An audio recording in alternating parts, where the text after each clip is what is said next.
7ই জানুয়ারি ছিল আমার মাসি শাশুড়ির বার্থডে, কিন্তু আমরা দুজনে মিলে ডিসাইড করি যে 6ই জানুয়ারি মানে বার্থডের আগের দিন আমরা রাত 12টার সময় মাসিকে সারপ্রাইজ দেব।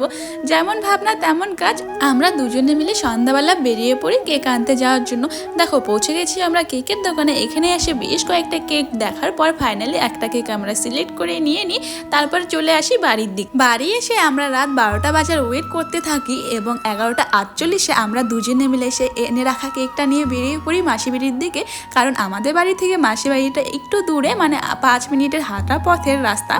তাই আমরা দুজনে একটু আগে বেরিয়ে পড়ি আর মাসি বাড়ির সামনে গিয়ে রাস্তাটায় আমরা দুজনে কেকটা আনবক্সিং করে নিই, কারণ বাড়ি থেকে আনবক্সিং করে নিয়ে যায়নি। তারপর মাসিকে কল করি, কিন্তু মাসি কলটা উঠায় না। তাই দেখে আমরা গেটের সামনে গিয়ে খুবই ভয়ঙ্করভাবে মাসিকে ডাকি আর মাসি তো ভয়ে ভয়ে গেটটা খুলে পুরোই সারপ্রাইজ হয়ে যায়। মাসি একসেপ্ট করেনি যে এরকম করে একটা সারপ্রাইজ আমরা দিব। তারপর আর বেশি দেরি না করে ফটাফট কেকটা কাটিং করে দিই, কারণ অনেকটা রাত হয়ে গেছিলো, 12টা পার হয়ে গেছিলো, আমাদের তো আবার বাড়ি গিয়ে ঘুমাতে হবে।